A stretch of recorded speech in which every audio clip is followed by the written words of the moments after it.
Okay, I'm going to do a little ranting.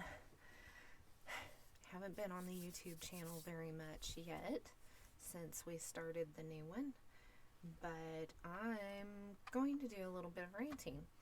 If you're following us on social media in any way, shape, or form, pretty much, then you've seen we are having a retreat, a sustainable self-sufficiency retreat. This is for people interested in learning old-fashioned skills, growing your own food, sewing your own clothes, mixing your own cleaning solutions, hygiene products, teaching your children homeschooling, minimalism, simplifying life, prairie living, those types of things. Old-fashioned skills and ideas, becoming more sustainable and more self-sufficient.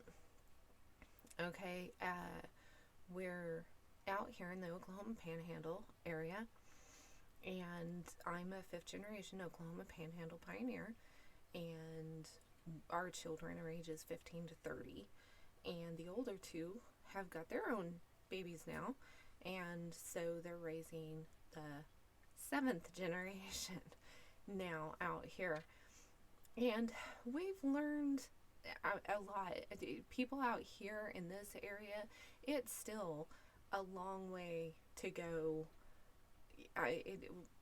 Walmart is one day trip type of thing. It's not just a run down to Walmart anytime you want to. I've never been in a Costco. The nearest cities are considered smaller cities, are a good 3 hours away from us in 3 different states: Kansas, Wichita, Kansas, Oklahoma City, and Amarillo, Texas. So in the New Mexico, the very edge of New Mexico and Colorado, we're touching a lot of states out here, and so we're a long way. I've never been in a Costco. Used to do Sam's Club, haven't done that for years. Used to make it to one of the cities about once or twice a year, and I haven't done that for a while either, with the price of fuel and everything. And things are easier to order online and stuff now, so that's great. We take a lot of old-fashioned skills for granted. I hang my clothes out on the line. I always have whenever the weather's pretty. I like fresh, hung out on the line clothes. So if we're not having a dust storm or it's not freezing, then I like having my clothes hung out on the line. We'll put the towels in the dryer to just kind of fluff them up a little bit sometimes, but for the most part, the clothes go out on the clothesline. It's nothing new. I hadn't really thought too much about it until some people were asking, how do you do laundry that way? And the washing machine breaks down out here in the middle of nowhere. It could take days, weeks before we could get the washing machine fixed, and that was before shortages. So I'm used to washing clothes by hand as well. I don't do that on a regular basis. We do have a washing machine. We do have a dryer most of the time. I'm not dependent on them in any way, shape, or form. I'm used to not having to do that, and I've lived in places and times in my life where I didn't have those conveniences. We've hardly ever had a dishwasher, and whenever we have had it, our water is so hard out here that it's just frustrating anyway. So yeah, a lot of conveniences that other people consider necessities, we just haven't. And I hadn't really thought too terribly much about it until somebody had said something online, and I thought, we'll just do a video of me hanging clothes on the line, and I'll just talk about how I hang the clothes on the line, why I hang clothes on the line the way I do.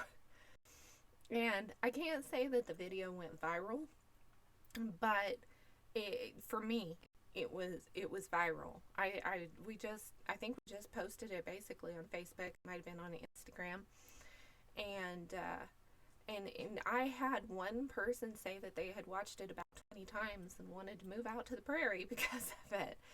Um, a lot of people were like, "Oh, I always wondered why Grandma hung her pants upside down by the legs. I never knew what that was about. There's a particular reason for it, you know." Just some things that we kind of take for granted. We do it a certain way. Hopefully, we know why we do it the way we do it. Um, but we just do it. So anyway, I noticed that the youngsters, the younger generation, is wanting to learn how to make homemade foods without a box mix. They're wanting natural, wholesome, more natural, sometimes organic ingredients, and they want to know how to make beans and rice. Simple things. Very, very simple things. But the local home extension ladies are only interested in classes with how many different things can you make out of a box cake mix. And I would try to very respectfully, but try to bring to their attention young people who are really wanting to know the basics of life, guys. And they would get angry with me sometimes and, well, this is, no, they want things easy. Well, what's easier than putting on a pot of beans and making some rice and putting it together with some spices? And I mean, it's a very good meal. And what can be simpler than that? Usually, those box mixes are asking for several other ingredients. You still have to mix it up, you still have to dirty up a couple of dishes for it. What's simpler? I don't understand.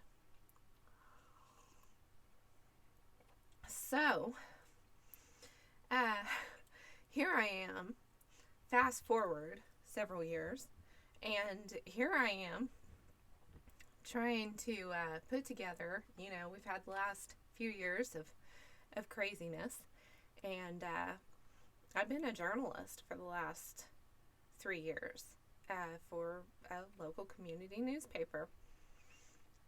I love the people that I was working with, but because of the situation, I was feeling led to come home. And for various reasons. You can probably guess some of them. That because the news media and the corporate businesses in the news media only want a certain viewpoint to be given. So you're not just being censored on YouTube and Twitter and Facebook, I promise. No, if you try to write certain things to get published in the newspaper, it's going to get censored there too. So, unfortunately. So, the Lord, okay, this season in your life is that we've done what we wanted to do. I learned a lot from it, touched a lot of lives, and saw some people come to the Lord and become closer to the Lord. So I'm thrilled to pieces, and I really enjoyed my time. But it was increasingly more difficult over the last few years. And over the last few years, I'd noticed more and more YouTube videos and just various things online on old-fashioned cooking and sewing your own clothing. We've got the younger generation, whatever you want to call them. I'm not into labels, so whatever you want to call the newer generations after me. I think they called me X. Were we the Generation X? I don't know. From the 80s? Yeah. Put it in the comments if you know what generation I was. I graduated in 90. Okay? I'll just tell you that much. I'll age myself there. So whatever generation I was, it was the younger generation, and they're researching and they're looking things up, and I love the historical costuming. I made my first historical costume in 1993. So seeing them doing the stuff that they're doing and the research and stuff that they're doing is just so much fun. I love it. But they're looking up these old-fashioned skills, learning to sew by hand, learning why people back then did what they did, be it the 15th century, 16th century, the 1800s, whatever. Why did they do these things the way they do? What's the difference between our modern and that? Our modern textiles versus natural textiles of the past, like wool, linen, cottons. What is the difference? What's going on? How were they processed? All these things. And that's not the only industry that's doing that. There's a lot of them, and this research that they're doing is leading them down some rabbit holes that I don't even think that a lot of them realize how far the rabbit hole can go. And it's exciting to see them doing this. Now, I've been a conspiracy theorist since I was born, probably. I never really fit into the family, kind of a white sheep in the black sheep family or something like that. I don't know. Anyway, and I'm not white. We'll stop that right there. I may be white as paper, but I am Native American. So we will, there's just so much going on, and they're looking this stuff up. They're wanting to see it. You've got words like cottage core and things popping up, and I'm like, oh wow. Other people, the younger people, are wanting to know this stuff. They want to know how to preserve your own food and how to grow your own stuff and how to sew your own clothes and do these things that I've been wanting to teach the locals for quite a while. So we decided, family, I'm coming home from the day job and decide to do the Sustainable Self-Sufficiency Retreat. And it's all these, we're going to touch on these things. I'm not going to teach it all because you can find it on YouTube. What I'm finding is a lot of people are either jumping headfirst into homesteading or this natural living type thing and ended up overwhelmed with all the stuff, trying to do it all, or they don't know where to start. They're like, yeah, I really want to do this, but I don't know where to start. There's just so much information. So what I'm wanting to do is help them decide what information is going to be best for them, and where they need to start on it. And it depends on where you're at, where God has planted you for the moment. And so I've got this, and I'm trying to promote it. Of course, I'm going to let people know, hey, I've got this thing, I'm doing this thing, and we've got a lot of interest. But I want to let as many people know about it as possible, right? So I thought this morning I would go in, and I'm like, oh, yeah, I'm in some groups.